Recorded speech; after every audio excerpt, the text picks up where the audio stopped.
Buenos días. Nos corresponde, y voy a hacer una breve introducción para dejar que los sabios hablen. Nos corresponde un tema que ha sido bastante, yo no diría que cuestionado, sino bastante discutido en el ámbito de la contratación pública, que es un poco a lo que nos dedicamos quienes estamos aquí. Está el doctor Klein, quien dirige quizás el foco más grande de conflictos contractuales que tenemos quienes nos dedicamos a esta actividad. El doctor Franz, que nos va a contar sobre la experiencia internacional, esto cómo ha sido en otros ámbitos, y mi profesor, el doctor Juan Carlos Esguerra, que nos contará desde la Constitución del 91, porque él es uno de los espíritus de esa Constitución, cómo lo vio el constituyente, qué fue lo que se pretendió. El arbitraje obligatorio en Colombia tendría que enfrentarse a serios cuestionamientos constitucionales en criterios de muchos juristas.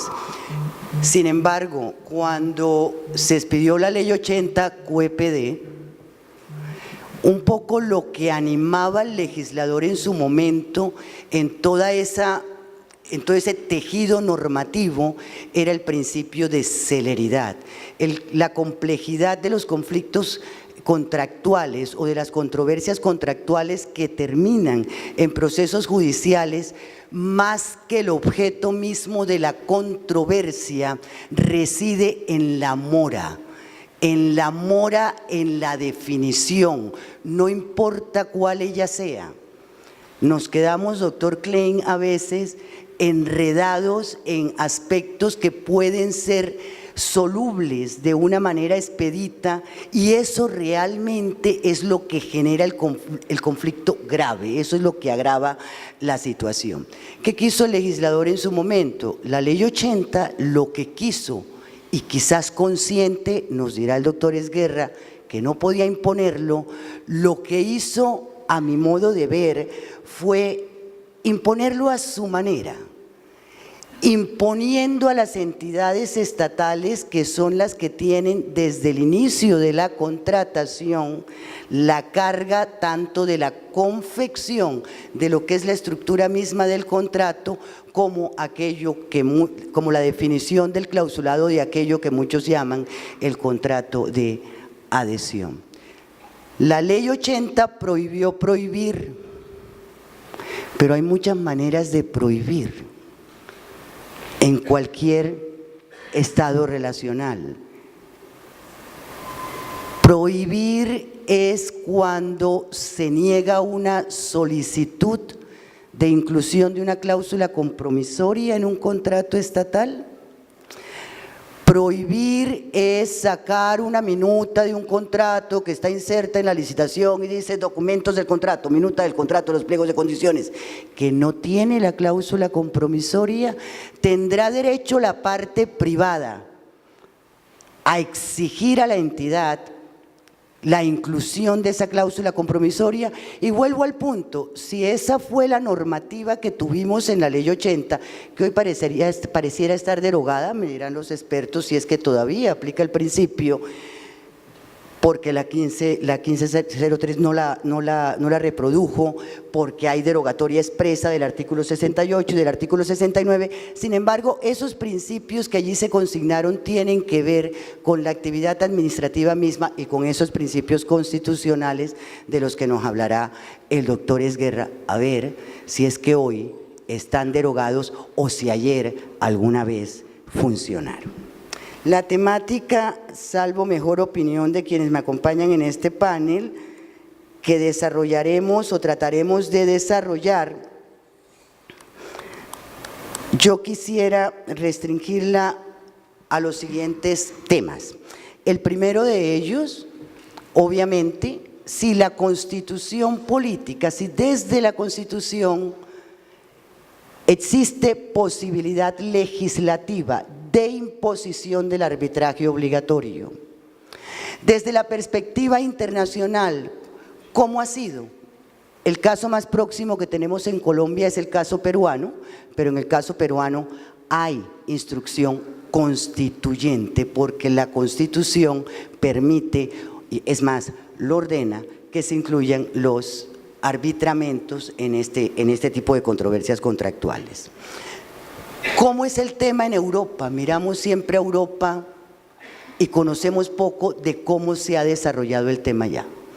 Y mi doctor Klein, yo quisiera que usted nos explicara un poco cuál es la perspectiva institucional. Y le digo por qué, porque a veces parecemos percibir desde este lado de la baranda un poco y lo coloco entre comillas, miedo al arbitraje.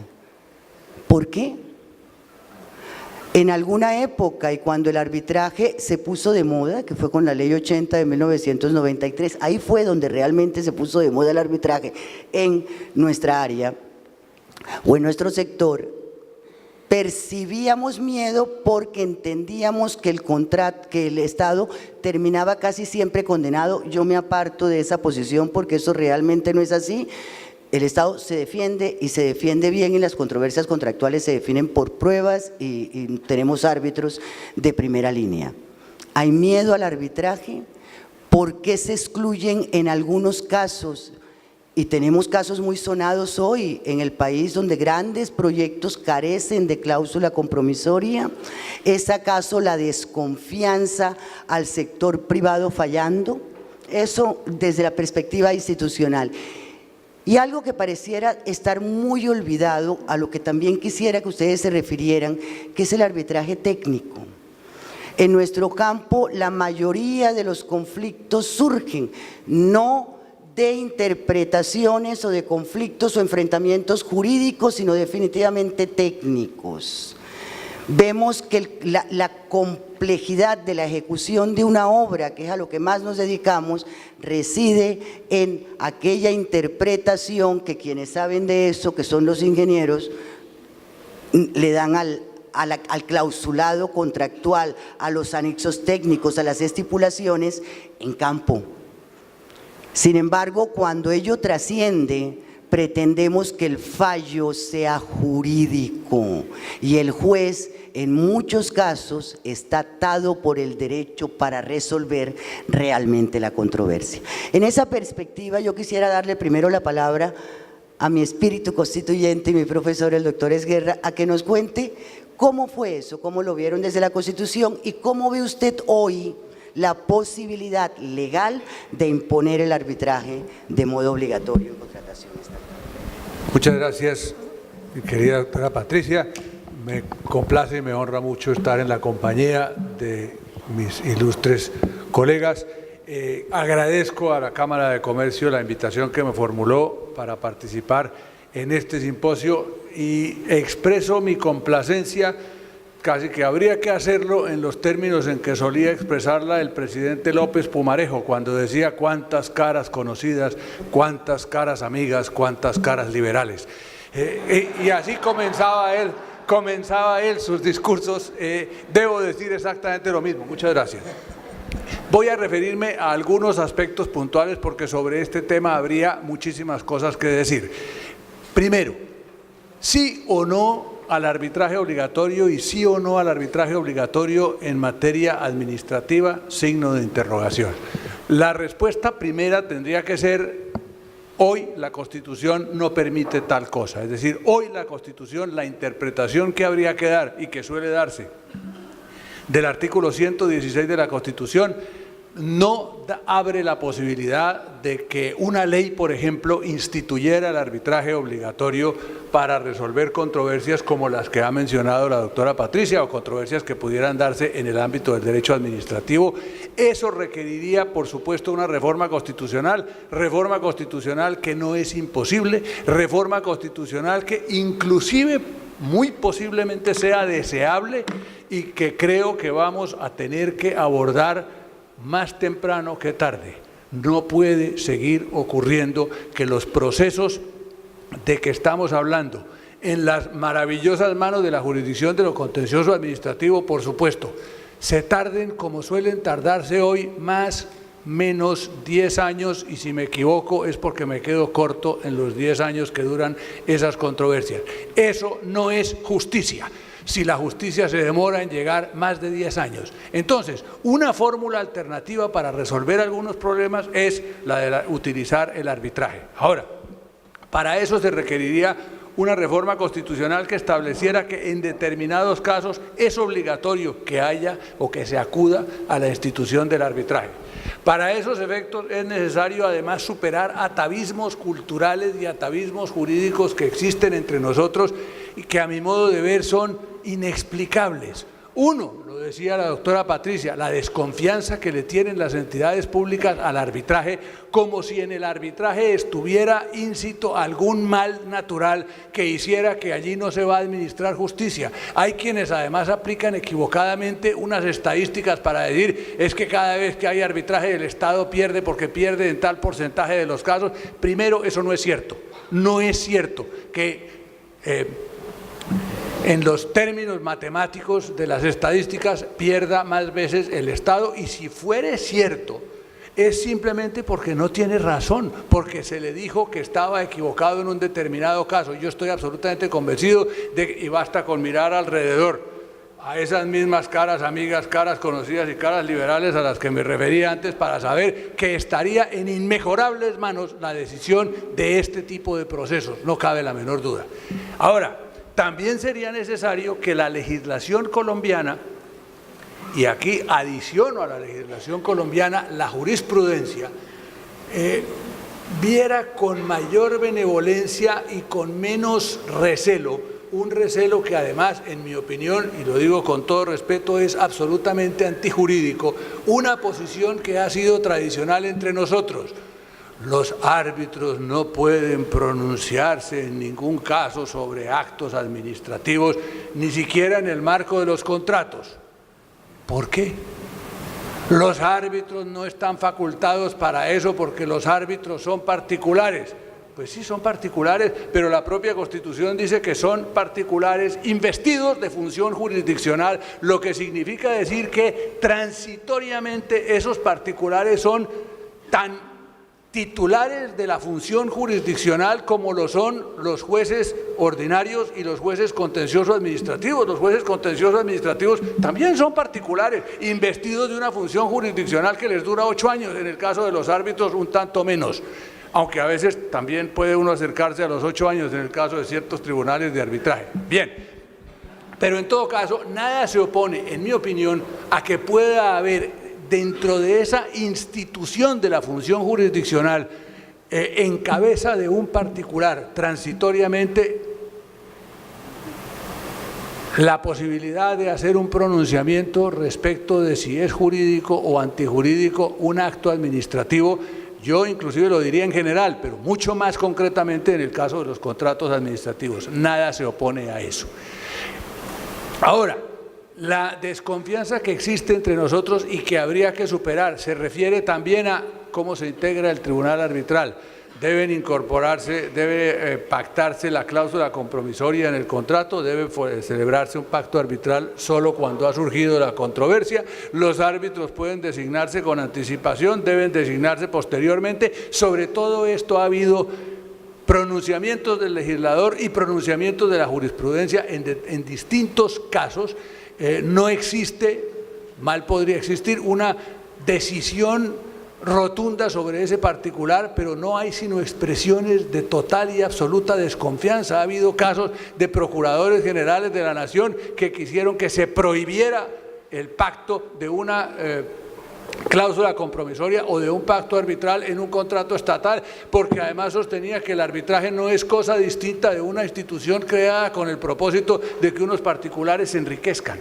Y esa era la razón para que se dijera yo rechazo el arbitraje. Me parece que eso no puede ser. Me parece que difícilmente existe un país que esté en mejores condiciones, me refiero a su capital humano en materia de preparación jurídica, en materia de idoneidad, en materia de su formación moral, como Colombia, y lo ha demostrado a lo largo de muchísimas décadas, que tenga la preparación, digo, y la capacidad para ayudarle al Estado a resolver un problema de administración de justicia que se está saliendo de las manos. De manera que, a mi modo de ver, lo que correspondería sería simplemente esa reforma constitucional para establecer la posibilidad de que mediante reglamentación legislativa, por supuesto, se abra la puerta al arbitraje obligatorio en determinados casos, pero pienso sobre la base de que tanto la reforma constitucional, pero sobre todo las leyes que la reglamenten, tengan perfectamente claro que no es para ponerle cortapisas a los árbitros sobre la base de decir se establece el arbitraje obligatorio, pero se les prohíbe a los árbitros hacer pronunciamientos sobre la juridicidad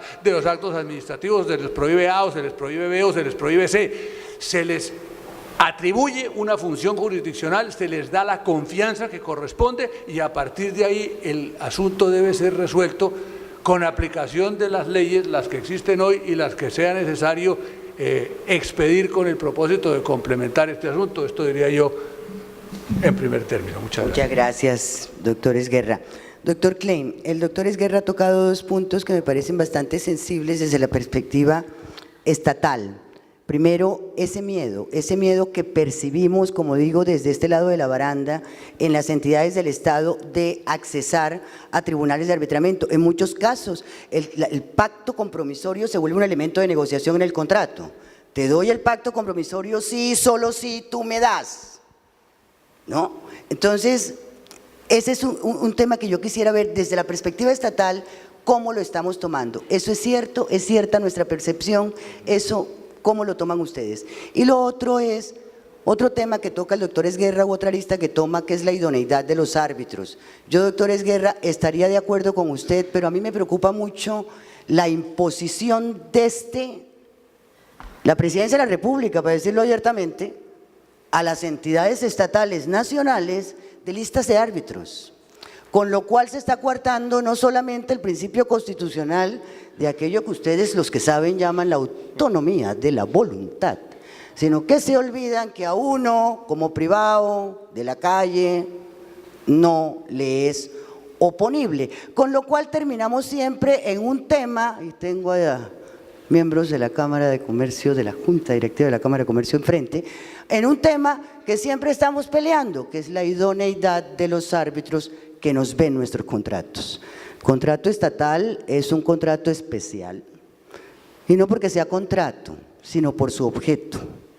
Es un objeto sensible y eso los que tuvimos el privilegio de que nos lo enseñara alguien, pues nos hemos formado en ello y uno sí quisiera que una justicia paga como es esta, cara como es esta, tuviera cargo o tuviera a su cargo la decisión por alguien que es idóneo, formado, imparcial y experto sobre el tema para que lo tome. Doctor Klein. Bueno, primero que todo, muchas gracias por esta invitación. Muchas gracias por esta invitación a este panel. Queremos también agradecer en general el trabajo que estamos haciendo desde la ANI con el Centro de Arbitraje y Conciliación. Yo creo que lo primero es decir que muchos de estos proyectos que estamos haciendo, estos contratos que estamos haciendo, no serían posible de sacar adelante ni de estructurar de la forma que lo estamos haciendo sin las cláusulas que se refieren al arbitraje, porque pues no sería posible realmente llegar a firmarlos y las obligaciones que adquiere el privado, etcétera, sin tener esta alternativa. Yo creo que en Colombia el arbitraje ha despegado de una manera especial, el arbitraje privado, porque, pues sencillamente porque la justicia ordinaria funciona tan mal y el contencioso administrativo es tan lento, tan supremamente lento, como está diciendo el doctor Esguerra. Pero digamos que realmente la solución, en vez de hacer obligatorio el arbitraje, pues la primera solución es mejorar la justicia ordinaria y eso es digamos que es un deber del país entero y beneficia mucho más que esta contratación que a la larga es pequeña dentro de la población total, y yo creo que es un deber del país, es un deber del Estado colombiano proveer la justicia que la población necesita. Uno lo que no se puede es resignarse a que la justicia ordinaria simplemente nunca va a funcionar, con lo cual uno nunca va a ser un Estado moderno y nunca va a dar este bien inicial y este bien primero que tiene que darle un Estado a la población, lo cual es un sistema de justicia que funcione. De cualquier manera, así la justicia ordinaria funcionara muchísimo mejor, el arbitraje es necesario por la especialización que algunas de estas cosas tienen. Entonces, digamos, yo creo que sería ingenuo pensar que por mucho que mejore la justicia ordinaria, por mucho que mejore el contencioso, por mucho que mejoren las especializaciones de los jueces, uno pueda llegar a resolver algunos o la mayoría de los grandes conflictos con la justicia ordinaria. O sea que el arbitraje de cualquier manera se necesita, pero de allí a hacerlo obligatorio pues hay un largo trecho, ¿no? Y obviamente están hablando del tema de la constitucionalidad, está el precedente del esfuerzo que se hizo cuando se cambió la ley del UPAC, la Ley General de Financiación de Vivienda, y como uno de los problemas de la financiación de vivienda es la lentitud en los procesos ejecutivos, pues la idea era hacerlo obligatorio y eso obviamente en su momento no pelechó. El arbitraje, por lo tanto, realmente debe ser voluntario y yo creo que es como lo entendemos en el Estado y es como lo entendemos en la Agencia Nacional de Infraestructura. De paso, uno no podría pensar que fuera obligatorio para todos los contratos estatales, porque pues hay contratación estatal de muy diferentes niveles, de muy diferentes proporciones, magnitudes, complejidades, y sería un poquito, pues parecería absurdo someter a toda la contratación estatal a un proceso que es tan especializado y muchas veces costoso. Entonces, porque por supuesto el arbitraje, aunque funciona a veces muy bien, es un proceso relativamente costoso. Yo creo que lo que sí creemos en la Agencia Nacional de Infraestructura es que, habiendo dicho lo anterior y agradeciendo lo lejos que hemos llegado y lo importante que ha sido para los contratos que suscribe la ANI, lo importante que ha sido la cláusula compromisoria, lo importante que ha sido el tema del arbitraje, yo creo que es importante que se reflexione sobre la necesidad de mejorar estos procesos, porque y es parte de, si uno tiene la competencia con la justicia ordinaria para por lo menos estar seguro que uno está mejorando realmente, pues sería también un problema. Entonces, los arbitrajes son muy lentos. Nada, que la justicia ordinaria es mucho más lenta, claro, pero un arbitraje de 2 años y medio, de 3 años, de 4 años, para una inversión de $1 billón, pues es infinito. Y nosotros en la ANI tenemos así montones de carreteras, de proyectos gigantescos parados, esperando la solución del arbitraje. Entonces realmente el arbitraje no está teniendo la efectividad que estamos buscando, ¿no? Aunque sea una solución que funcione y aunque sea una solución que nos permita seguir adelante, es imprescindible mejorar la calidad, la velocidad del arbitraje. Yo creo que también tenemos un arbitraje reciente que viene a colación, que la doctora lo conoce muy bien, y estamos tratando de resolver un problema relativamente sencillo con una iniciativa privada que consistía en construir unas carreteras en el Meta. El proyecto se llama Malla Vial del Meta. Es un proyecto con inversiones de CAPEX cerca de $1 billón, de pronto un poco más, y es un proyecto que como iniciativa privada fue presentado por un concesionario. Simplemente el concesionario se comprometió pues a hacer unas inversiones bajo unas condiciones, etcétera. Cuando ya era el momento de empezar, el concesionario de repente se patració. Sencillo. Dijo, no, ya no me conviene, ya no quiero hacerlo. Pero ¿qué pasó? No pasó nada sustancial, pero me doy cuenta que me equivoqué cuando calculé el tráfico que iba a pasar por la carretera. Entonces, es un problema muy sencillo, muy elemental. O sea, esto es un pacto de negocios, de la calle, de cuando uno compra una cosa. O sea, no es nada complejo, ¿no? Simplemente había que hacer un negocio. El concesionario dice, ¿sabe qué? Ya no lo quiero hacer. Uno dice que pega, pero firmamos un contrato, o si no, ¿para qué son los contratos? ¿Para qué es la palabra? ¿Para qué son los negocios? Entonces, ¿cuál es el resultado?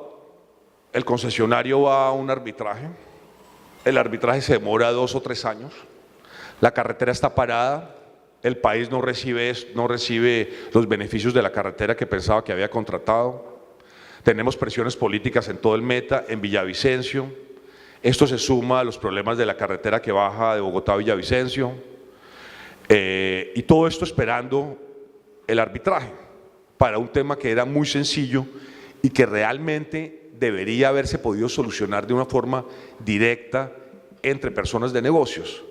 Entonces todo esto del arbitraje tiene 2 caras, tiene muchas aristas y es importante que ustedes para proponer estas soluciones y para trabajar sobre estos temas estén conscientes de lo que implica. Entonces, en algunos casos un arbitraje puede parecer muy conveniente, pero en otras la misma posibilidad de acceder al arbitraje puede dificultar lo que sería una solución muy clara y muy directa en una situación de un negocio que está mal hecho. Pero la historia no termina ahí. El arbitraje tiene la solución el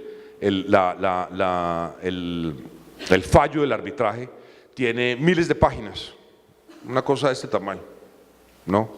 Sobre un tema, acuérdense la problemática. Propongo un negocio y luego digo, ya no me sirve, porque el tráfico bajó, a pesar de que yo asumí los riesgos del tráfico. El arbitraje resultante tiene miles de páginas, da las vueltas, al final le da la razón a la Agencia Nacional de Infraestructura, como parecería lógico. Sin embargo, la redacción final no es suficientemente clara para que la parte que perdió el fallo lo pueda aceptar de forma definitiva. Entonces, a pesar de que tuvimos el fallo, no solucionamos el problema, porque la parte que perdió el fallo aparentemente puede tener una lectura diferente del fallo. Entonces, ¿qué pido yo? ¿Qué pide la Agencia Nacional de Infraestructura? Pide que cuando se lleven los problemas a un arbitraje, se lleven de una forma clara y los árbitros exijan que se lleven de una forma clara. Pedimos que el estudio se haga de una forma clara y consistente y pedimos que los resultados, de nuevo, sean claros, bien redactados, precisos y ejecutables. Todo eso necesitamos para aumentar la calidad del arbitraje y aumentar la efectividad del arbitraje como una herramienta para solucionar los conflictos del Estado. Pero claramente que el tema del arbitraje no es la panacea y algunas veces crea litigiosidad ineficaz e innecesaria. Entonces creo que es muy importante buscar el equilibrio para poder sacar las grandes obras estatales hacia adelante. Eso es un poquito lo que quería. Gracias, doctor Klein. Alguien decía que a mí me habían puesto de moderadora en este panel para dejarme quietica. Y sí, yo lo que voy a agradecer a quienes estamos acá es, este no es el escenario para tratar temas particulares, creo que es difícil utilizar este escenario para cuestionar sentencias judiciales que hoy están en firme y máxime porque los señores árbitros que participaron en ese panel, a quienes respeto infinitamente, deben encontrarse aquí sentados. Creo que esos son temas donde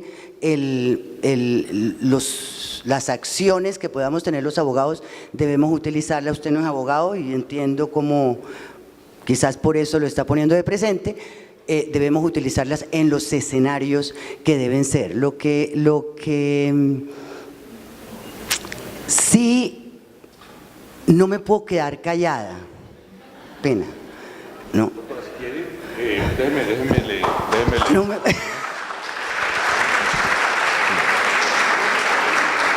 Si quiere, déjeme, me quedo en lo general. Yo creo que es importante que la calidad del arbitraje, la calidad de los procesos sea tal, que sean eficaces, que sean implementables y que nos permitan sacar las obras y los negocios adelante.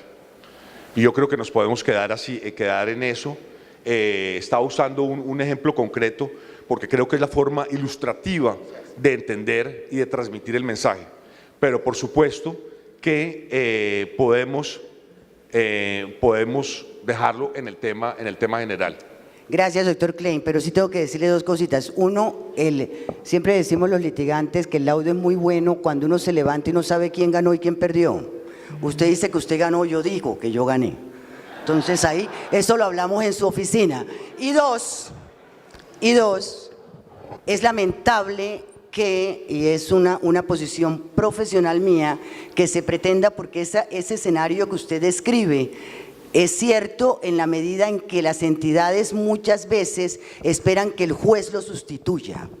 La mayoría de los conflictos en contratación estatal es porque las entidades públicas y sus funcionarios no cumplen con su deber, no cumplen con sus funciones y no revisan los contratos en los deberes que la ley le impone oportunamente, precisamente para evitar que el juez les haga la tarea.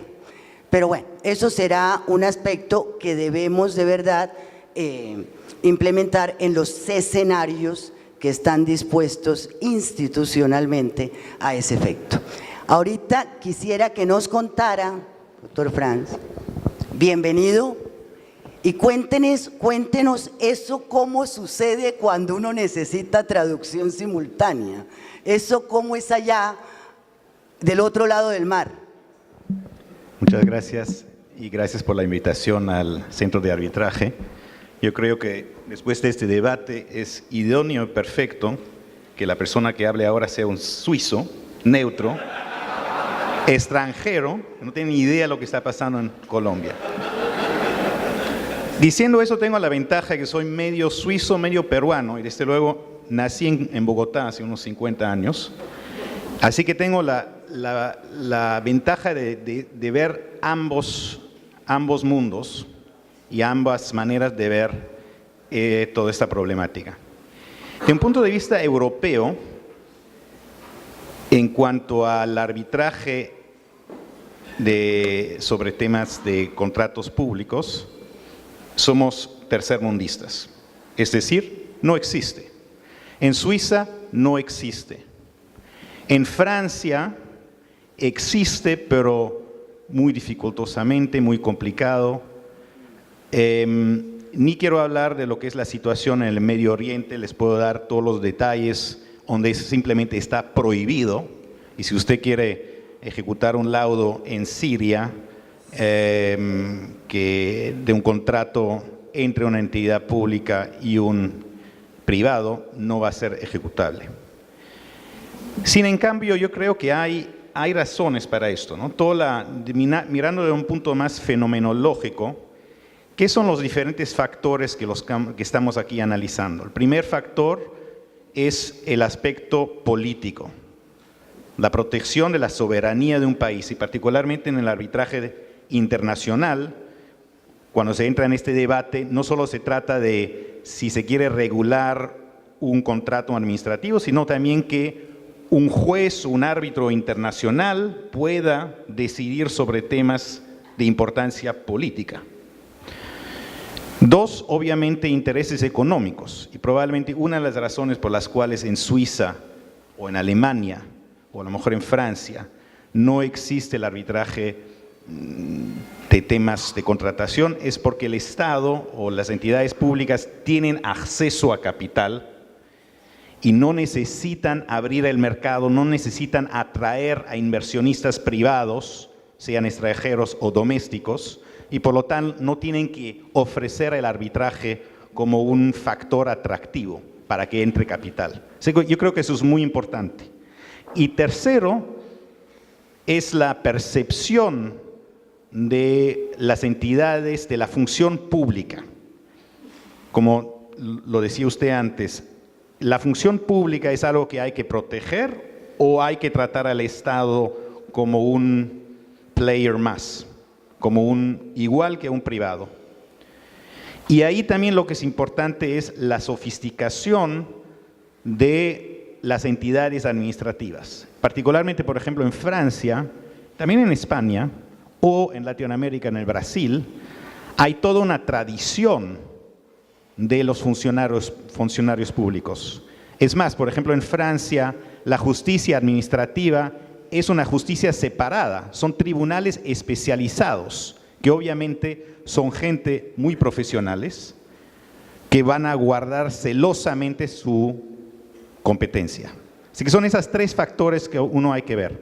En general, en Europa, yo diría, toda esta discusión de la emergencia del arbitraje en temas de contratación de Estado surgió cuando empezaron los contratos que se llama PPP, Public-Private Partnership, cuando diferentes países, principios de los 2000, hablo de Francia, Grecia, Italia, España, etcétera, introducieron regulación para facilitar inversión privada en proyectos de infraestructura, etcétera. Y es ahí que para incentivar esta inversión privada, se introdujo la posibilidad de arbitrar o la posibilidad de resolver una disputa mediante el arbitraje. En general, en todas estas leyes PPP de los años 2000, el fenómeno que se ve es que se permite el arbitraje en casos excepcionales porque se ha firmado, porque se está bajo la tutela de esta ley PPP. Y segundo, el arbitraje se somete al derecho del país, es decir, si es una inversión en Francia, el arbitraje tiene que ser dirimido según el derecho francés. Y dos, que se impone como idioma al idioma del mismo país. En el Brasil, por ejemplo, lo mismo. Digamos, si uno quiere arbitrar un tema en una contratación de Estado bajo la PPP, debe de ser en el Brasil, debe de ser según el derecho brasilero y tercero, debe de ser con un árbitro que habla portugués. Y como ustedes bien saben, por lo menos en el ámbito internacional no hay mucha persona o árbitro internacional que habla portugués y que tenga el control y que conozca del derecho brasilero. Así que finalmente los árbitros van a ser brasileros. Así que hay una cierta tendencia de controlar por lo menos y domesticar el tema. Lo que yo también creo que es importante, y eso va a su dirección, es la profesionalidad. Número uno, celeridad. Yo creo que el arbitraje probablemente sí es más rápido, simplemente por el mero hecho que no hay apelación. Eso es la razón.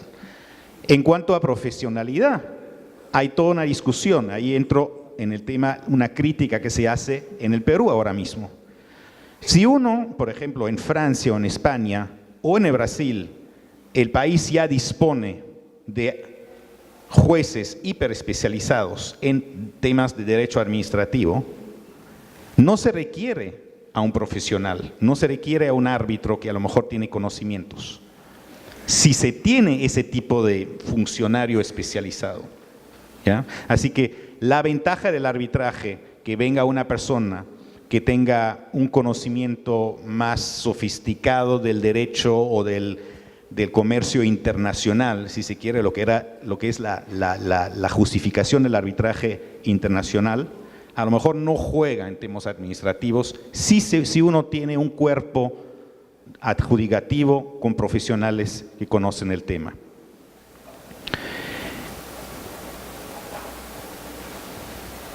Otro problema que se discute, por lo menos en el Perú, y que es un problema del arbitraje en general, por ejemplo, que se ve ahora mucho en Suecia, es el problema de la transparencia. Por un lado, en la mayoría de todos estos arbitrajes de contratación de Estado, uno de los requerimientos de todas estas legislaciones, incluso en el Perú, es la publicación del laudo. Por razones obvias, si estamos hablando de temas de interés público, por lo tanto, el laudo tiene que ser publicado. Hay todo un debate si además la publicación de la sentencia arbitral o del laudo habría que publicar también los escritos, la prueba, etcétera. Otro tema, y eso es interesante, por ejemplo, en el arbitraje comercial en Suecia, y lo que yo creo requiere la transparencia y la publicidad de todos estos laudos, es el desarrollo jurídico. Si uno tiene, como es en Suiza el caso, que la mayor parte de los arbitrajes son confidenciales, No hay progreso del derecho, no hay case law. Yo me acuerdo que si yo tengo arbitrajes en Suecia y le preguntaba a mi abogado sueco, oye, dime cómo es la jurisprudencia. Es que no hay jurisprudencia.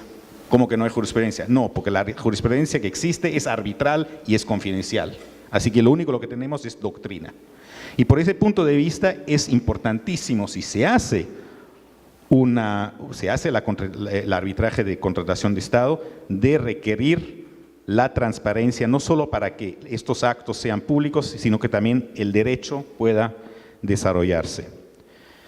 Por otro lado, es un tema, un otro problema que a lo mejor va a surgir, que interesantemente en el Perú aún no surgió, que es un problema que se ve mucho en el arbitraje de inversión. Se están empezando a atacar a árbitros y pedir la recusación por algo que se llama el fenómeno de issue conflict. Es decir, se le reprocha a un árbitro internacional en un tema de CIADI de haber decidido sobre un tema de una manera igual los últimos 3 o 4 veces. Y se recusa y se le ataca de ser, por lo tanto, parcial. Si se publica todas estas sentencias y si estamos hablando siempre de los mismos temas, expropiación, concesión, y como en el Perú, que ciertos árbitros, porque hay un boom tan grande y hay tanto caso y tanto arbitraje, que un árbitro como un Fernando Cantuarias actúa pues en 30 arbitrajes por año, 50, y en totalidad tiene toda una historia pública que cómo ha decidido. Y yo me puedo imaginar que muy pronto abogados van a utilizar el issue conflict y decir, este árbitro lo ataco, objeto, porque sé que siempre decide lo mismo. ¿Ya? Es un problema del arbitraje, que no se tiene con un juez. Un juez no se puede atacar por haber decidido en el pasado de una u otra manera.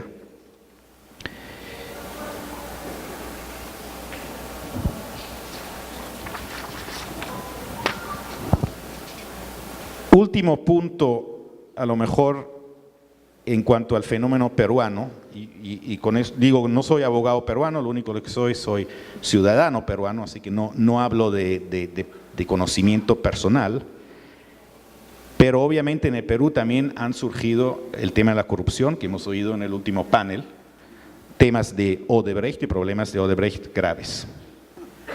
Yo creo que hay ciertos casos que sí son graves, donde probablemente sí hubo una corrupción de un árbitro, y en otros, muchos casos, simplemente son alegaciones y surgen de una falta de sofisticación del entendimiento que es el arbitraje y cómo el árbitro factura sus honorarios, etc.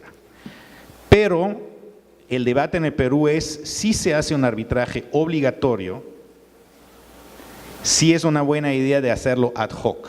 Todos nosotros sabemos que el arbitraje ad hoc tiene la ventaja de la flexibilidad, pero tiene la desventaja de no poner reglas, que no hay reglas, que no hay transparencia, y por lo tanto esto crea inseguridad judicial. Así que eso es el debate que seguramente se está haciendo en el momento en el Perú. Otro problema que también usted lo ha mencionado y que se hace generalmente el arbitraje, es que el arbitraje es caro. Y por lo tanto, acceso a justicia, si uno se le tiene que pagar a un árbitro no sé cuántos honorarios para recibir el mismo tipo de justicia que uno podría recibir en un tribunal ordinario, eso es a lo mejor una de las preguntas. Gracias. Frente a ese último argumento que pone el doctor Franz, yo quisiera, doctor Esguerra, que usted nos dijera cuál es su opinión personal frente al tema de la instrucción que desde Presidencia de la República o desde las alcaldías y gobernaciones, porque han seguido el modelo, se están dando instrucciones de integración de listas de árbitros, un poco, en mi concepto, con un criterio a veces de satanización por cómo han fallado en el pasado. Yo creo que ningún contrato se parece a otro, pero ubican a personas idóneas y que han ejercido como árbitros durante muchos años, como dentro de un sector o dentro de un nivel de criterio. ¿Usted qué opina de eso? ¿Eso es legal? ¿Eso es ilegal? ¿Eso es conveniente o es inconveniente? Yo creo que ahí, como en tantos otros casos, lo que hay es que encontrar el justo medio. Es inconveniente dejar en manos de los interesados simplemente el representante legal de la entidad pública y el representante legal de la otra entidad la escogencia de unos árbitros, porque eso puede generar dificultades desde el punto de vista de razones subjetivas y de consideraciones de esa índole. En ese sentido, es positivo pensar en principio en que haya una instancia superior que participa en la selección de los árbitros. Pero si esa instancia superior lo hace, como lo han venido haciendo en múltiples oportunidades a lo largo de muchos años, con criterio político, para efectos de decir, este sí, este no, este me gusta, este no me gusta, porque es hincha de Santa Fe o es hincha de Millonarios o por cualquier razón, francamente me parece que eso es inaceptable y conocemos tiempos y conocemos casos y conocemos personas respecto de las cuales se dieron unos episodios muy criticables que por supuesto no vamos a entrar a analizar. Habría que encontrar una fórmula. La fórmula del sorteo es una buena fórmula, pero para que funcione adecuadamente el sorteo tiene que hacerse a partir de una lista en donde pues, los árbitros todos reúnan determinadas condiciones en determinada forma, tengan determinada experiencia y determinado recorrido. Así perfectamente podría ser.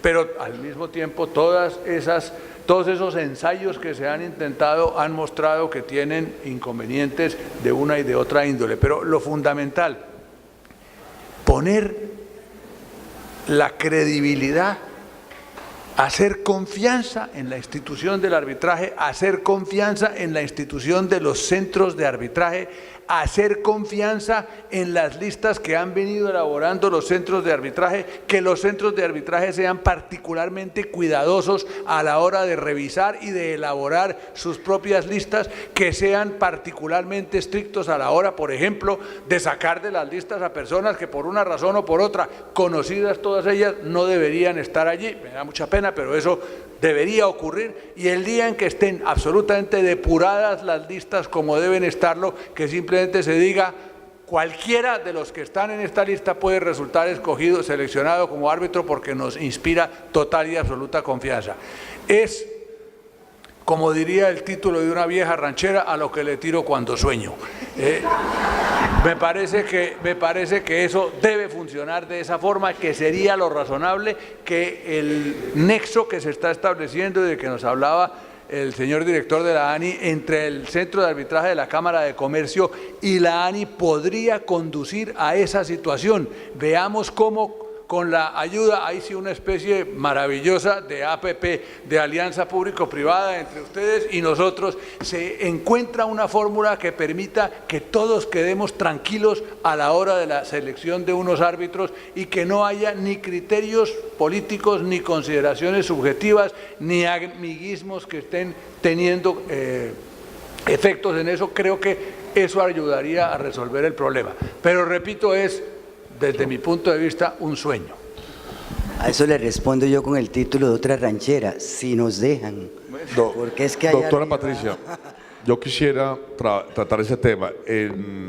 Ahora lo que realmente el gobierno está buscando es la idoneidad y la meritocracia en la selección de los árbitros y la democratización. O sea, está buscando realmente mejorar, ampliar el abanico y mejorar las posibilidades, pues, y realmente trabajando para que el funcionamiento del arbitraje sea mejor. Pero yo creo que de ahí a llamarlo, digamos, vetos o cosas, yo creo que sería exagerado y sería injusto con el gobierno. Y yo reitero lo que estaba diciendo el doctor Esguerra, en la ANI tenemos un interés profundo, un interés grandísimo en que esto funcione bien. Porque realmente el trabajo con el centro de arbitraje ha sido totalmente imprescindible para llevar adelante los proyectos de infraestructura que estamos llevando a cabo, y si no fuera por el trabajo mancomunado, no habríamos logrado una parte importantísima de los contratos, ni habríamos logrado atraer las grandes cantidades de capital privado y de concesionarios pues, para los proyectos de APP. Gracias, doctor Klein. Doctor Plant. En Colombia decimos que aquí la gente se muere más de envidia que del corazón. Y decimos que eso es tan general que hasta el legislador es envidioso. En nuestro sector hay una limitación, yo tengo mis dudas sobre la constitucionalidad de la norma, pero la Corte ya dijo que sí. Hay una limitación numérica en el número de arbitrajes que un árbitro pueda llevar tanto en infraestructura como en arbitrajes que se den en controversias surgidas de contratos estatales. Esa es una discusión enorme que tenemos aquí, pero yo quisiera saber, en lo internacional, ¿existe esa restricción? Usted ha hecho relación a Perú, a un árbitro muy famoso que debe tener pues 1000, pero ¿existe esa restricción? Aquí uno se cuestiona, ¿eso no estará de alguna manera contraviniendo el principio de la autonomía de la voluntad que rige y que gobierna el pacto compromisorio? ¿Por qué el legislador tuvo esa motivación?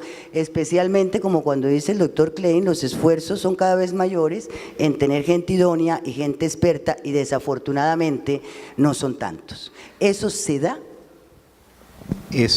Bueno, en el Perú es una realidad, sí, que mucha gente tiene muchos casos. No sé exactamente cómo lo regula. Me imagino que las instituciones sí miran si alguien tiene la capacidad o no y cuántos casos lleva. En el ámbito internacional, la CCI, una de las cosas que uno tiene que hacer como árbitro de la CCI, tiene que listar cuántos casos uno está llevando como árbitro en el presente. Y obviamente si estoy llevando 30 casos, la CCI va a decir, este hombre es demasiado ocupado, no va a ser capaz de llevar el arbitraje, particularmente como árbitro único o presidente. La CCI no es la única institución que tiene este tipo de protocolo. Lo tiene la LCAA, lo tiene las reglas suizas. Es totalmente normal que la institución mire y confirme que el árbitro, número uno, sea capacitado y número dos, importantemente, tenga el tiempo disponible. Afortunadamente nos va a quedar muy poco tiempo para preguntas. Estoy viendo el celular porque yo no soy capaz de hacer eso que ustedes hacen con la app, que tienen que meterse en la app Store y bajar Congreso Móvil y el COD. Ya saben cómo se hace. A mí me mandan las preguntas acá. Tenemos muy poco tiempo. Yo les ruego a mis panelistas que seamos o tratemos de ser breves en la respuesta, pero muy concisos. Pregunta número 1. ¿Consideran que el privado está en situación de indefensión con respecto al Estado, tal y como están algunos contratos actualmente? Como por ejemplo en Invías. Estos contratos ninguno tiene cláusula compromisoria. Yo quisiera que usted, doctor Klein, diera respuesta a esa pregunta desde el Estado. ¿Usted considera que en un contrato que no tenga incluida la cláusula compromisoria o que la entidad se niegue a incluirla, el Estado estaría en desventaja? No, de ninguna manera. Realmente el esfuerzo de la contratación estatal en el sector transporte es ser justo y claro, y yo creo que el Invías es un gran contratista. Una cosa importante es que el Ministerio de Transporte actual está buscando mejorar, digamos, la administración de los contratos para que estemos seguros que estamos cumpliendo con el espíritu y con la letra de los contratos. Entonces yo creo que son contratos de cuantías menores. Yo creo que a veces, lo que decía, yo creo que el arbitraje para las concesiones grandes de la ANI pues es imprescindible dejarlo, pero en algunos casos en contratos pequeños lo que puede es abrir campo a litigiosidad innecesaria, y creo que son contratos relativamente sencillos, específicos y concretos. Yo creo que esa es la razón por la que no se suelen hacer. Gracias, doctor Klein. Nos queda quizás tiempo para otra pregunta. Doctor Esguerra, se nos pregunta si partiendo de una concepción de igualdad entre el Estado y los privados, como partes en el proceso, la participación del Ministerio Público y de la Agencia de Defensa del Estado no implica una desigualdad o rompimiento de la igualdad de condiciones de las partes que debe tener el tribunal. el arbitraje. No creo, esa es mi respuesta concisa, y no creo porque tengo perfectamente claro que tanto el Ministerio Público como la Agencia de Defensa del Estado, pero sobre todo el primero, están ahí para optar por la causa del Estado de Derecho, de la aplicación del orden jurídico colombiano, y no para sumarse a las fuerzas, digamos, de la entidad estatal que está controvirtiendo, no para ser parte de la controversia, sino para ser parte de su solución. Así entiendo yo la tarea que deben cumplir, sobre todo en el caso del Ministerio Público, la de la Agencia de Defensa Jurídica del Estado, que además ha venido cumpliendo un papel formidable desde su institución, porque permitió que ya las entidades públicas no fueran los huérfanos que solían ser antiguamente, que estaban perfectamente desprotegidos, carentes de defensa o con defensas que eran inapropiadas. Me parece que eso se está cumpliendo muy bien, y yo la verdad no conozco casos en los cuales uno pueda decir que lo que hubo es una gabela, digámoslo así, de la entidad pública con el apoyo del Ministerio Público y de la Agencia de Defensa Jurídica del Estado en contra de la parte privada dentro del respectivo proceso. No creo. Gracias, doctor Esguerra. Y para los tres, quizás algo a lo que el doctor Klein, que le pregunté, no se refirió, que es la importancia de los tribunales técnicos. Los tribunales técnicos han sido preservados en la legislación. La Cámara no tiene lista de árbitros para tribunales técnicos, creo. No la conozco, si la tienen. No tenemos un reglamento para un tribunal de arbitramiento técnico, y yo quisiera resaltar y saber cuál es la opinión de nuestros panelistas frente a la importancia de ese arbitraje técnico, que no es un arbitraje en derecho, que no es un arbitraje en equidad, sino que es un arbitraje que da la solución técnica de ejecución de una controversia que está paralizando la ejecución de un contrato. Doctor Klein. Sí, yo creo que ese tema, estaríamos hablando de ingeniería civil, que es una ingeniería bastante especializada. Obviamente cuando la estamos volviendo construcción es muy especializada y surgen muchas disputas alrededor del grosor del concreto, la calidad o la durabilidad del pavimento, etcétera, las bases. En los túneles, pues ni hablar, y en los puentes, por supuesto, como lo han visto recientemente. Entonces yo creo que sería muy útil buscar la forma de hacer una mayor preparación de árbitros totalmente técnicos en temas de ingeniería civil, básicamente. Hay hoy que, como suizo, llego acá y me encuentro con una cosa totalmente novedosa e interesantísima. Lo que a mí yo siempre me pregunto en un punto de vista jurídico es si se ha discutido la fuerza jurídica y la ejecutabilidad hacia un laudo. No es ningún problema. Yo simplemente sé que existe un fenómeno similar en Italia que se llama el laudo arbitrale, que también es una cosa similar, y que hay toda una discusión si es un laudo ejecutable con fuerza jurídica legal o no. Yo creo que es un arma que debe utilizarse, es un instrumento que resulta muy útil, muy conveniente. Es de esas instituciones que se nos han ido olvidando, inclusive como la conciliación. También me aterra ver que la razón que mandan los comités de conciliación de las entidades públicas siempre de entrada es no concilio. Entonces yo no sé para qué, por lo menos por qué no les cambian el nombre y no los llaman pues comités de no conciliación, que es lo que debería existir, porque es lo que es.